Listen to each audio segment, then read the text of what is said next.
కేవలం 7,999 up to 10 kgs వరకు బరువు తగ్గి అధిక బరువు నుంచి వచ్చే ప్రధాన సమస్యలను దూరం చేసుకోండి.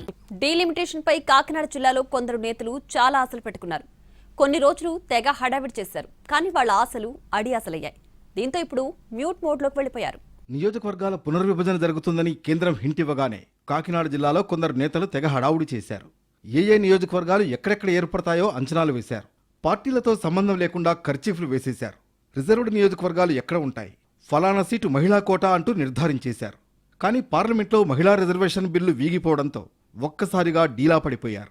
మొన్నటి సార్వత్రిక ఎన్నికల్లో టీడీపీ, బీజేపీ, జనసేన కలిసి పోటీ చేశాయి. దీంతో 3 పార్టీల్లోనూ టికెట్లు ఆశించి భంగపడిన వాళ్లున్నారు. చాలామంది త్యాగరాజులకు కనీసం నామినేటెడ్ పోస్టులు కూడా దక్కలేదు. అలాంటి వాళ్లంతా నియోజకవర్గాల పునర్విభజన తర్వాత తమకు సీటు పక్కా అంటూ తెగ హడావుడి చేశారు. పిలిచినా పిలవకపోయినా పెళ్లిళ్లు, ఫంక్షన్లకు హాజరైపోయారు. వారసులతో కూడా ముందస్తు హడావుడి చేయించారు ఇంకొందరు నేతలు. తాము యాక్టివ్గా ఉన్నామనే విషయం పార్టీలో అందరికీ తెలియాలని తెగ తాపత్రయపడ్డారు. కానీ ఇప్పట్లో డీలిమిటేషన్ ఉండబోదని స్పష్టం కావడంతో కథ మళ్లీ మొదటికొచ్చింది. కాకినాడ జిల్లాలో 7 అసెంబ్లీ సెగ్మెంట్లు 11కు పెరుగుతాయని ప్రాథమికంగా అంచనా ఉంది.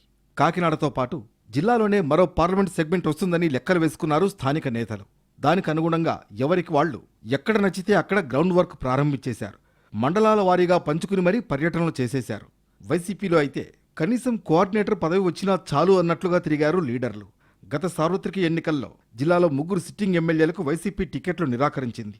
వాళ్లలో 2 ఫ్యాన్ పార్టీలో ఉన్నప్పటికీ పూర్తిగా సైలెంట్ అయిపోయారు.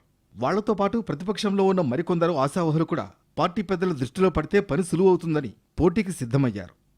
కూటమిలో కూడా కోఆర్డినేటర్ పదవి కోసం ఆశలు పెట్టుకున్నారు కొందరు నాయకులు. కానీ ఇప్పట్లో కొత్త నియోజకవర్గాల ఏర్పాటు ఉండబోదనే స్పష్టత రావడంతో పూర్తిగా సైలెంట్ అయిపోయారు. మొత్తానికి కాకినాడ జిల్లాలోని పొలిటికల్ లీడర్ల కొత్త ఆశలకు అంతలోనే గండిపడింది. కొత్త నియోజకవర్గాల ఏర్పాటుతో పదవులపై పెట్టుకున్న ఆశలు ఆవిరి కావడంతో డీలా పడిపోయారు. మళ్లీ సైలెంట్ మోడ్లోకి వెళ్లిపోయారు.